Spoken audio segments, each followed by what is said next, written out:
Hey everyone, this is Matthew Kemp. Welcome to Theology on the Ground. Coming at you today out of Isaiah chapter 46, verses 8 to 11. This is God speaking. Remember this and stand firm. Recall it to mind, you transgressors. Remember the former things of old. For I am God, and there is no other. I am God, and there is none like me. Now, of course, that's a clear testimony to monotheism. Christianity is a monotheistic religion. The Trinity in no way, shape, or form contradicts that. You have one God in three persons, Father, Son, Holy Spirit. God is the only God. It's not like Mormonism, where there was a God before him, and we can all become gods. God is God. There is no other. He is altogether unique. He says, I am God, and there is none like me. Okay, so what are some of the ways that he's unique? Well, here's how he goes into it. Here's the thing that he chooses in this moment to defend his uniqueness. Declaring the end from the beginning, and from ancient times things not yet done. So this is what we'd call God's foreknowledge, that God knows ahead of time what's going to happen. Now, his foreknowledge is not just a passive knowledge, because then listen to the next part of the verse. Saying, my counsel shall stand, and I will accomplish all my purpose. So let me read the whole verse again. Declaring the end from the beginning, and from ancient times things not yet done, saying, my counsel shall stand, and I will accomplish all my purpose. It goes on, verse 11, calling a bird of prey from the east, a man of my counsel from a far country. I have spoken, and I will bring it to pass. I have purposed, and I will do it. God has purpose. He has counsel, and he accomplishes what he sets out to do. So this is incredibly important to recognize that God is in sovereign control over all things. And that seems weird because, clearly there are things that God does not will to happen. He tells us he doesn't will. He doesn't will for murder and for lying and for adultery and those kind of things, but they do happen. And God's in control of everything.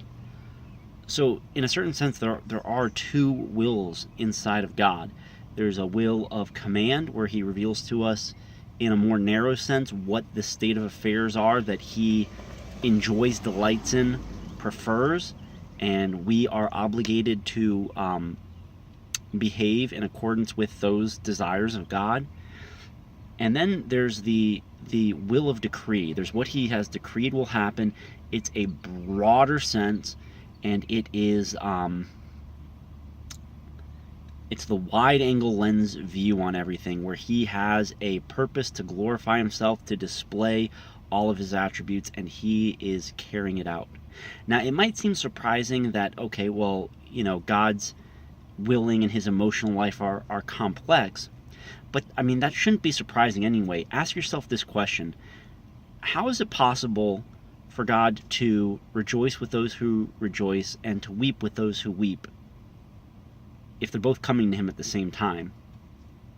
How many people do you think are praying right now? Right now, God is angry. Right now, somewhere in the world, there is somebody taking part in or directing or filming a pornographic video, and God's angry about that.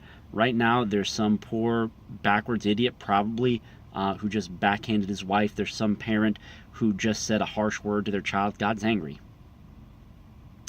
At the same time, right now, there's probably somebody who's about to say a harsh word to their children and held their tongue, and God's quite pleased. At the same time, it's likely that God's rejoicing right now because there is a sinner somewhere in the world right now who just repented and put their faith in Jesus Christ to save them, and they've been born again and raised to new life. So all these things are going on at the same time, and at the same time there's different lenses that God has through which he's viewing the world. On the one hand, he's looking at this and he's saying this is tragic and shouldn't happen. On the other hand, he's looking at it and he's saying, but I don't need to stop the things that are happening. Some things he does stop, some things he doesn't, but the things that have happened, even the ones that are against his will in some sense, he's going to let happen because he says this is all working towards my purpose. So the sovereignty of God is, for a lot of people, an incredibly uncomfortable issue, because it does mean that God does look at, something terrible that's going to happen, somebody getting mugged, somebody getting raped, and he does say, okay. And, to some extent, I don't know why he always chooses to do that. I don't think he always chooses to do that. I think in some instances he does intervene, stop it from happening. I think there'd be more evil that would exist if he didn't. I think part of his reason for doing it is his wrath, that he's going to, that one manifestation of his wrath is going to be final judgment, but another manifestation of wrath, like is found in Romans 1, is passive judgment, that he just takes away his hand of restraint. I do have confidence that God, as Romans 8:28 says, is working all things together for good to those who love him and are called according to his purpose. So this is a huge issue. It's not an easy issue. It's not for the faint of heart. It can be a comforting issue if you are able to come to terms with it. But it's a hard issue to come to terms with, because it does mean that God does not will some things to happen in one sense, but in another sense he does. The big thing is, though, you have to wrestle with it because it is absolutely in the Bible.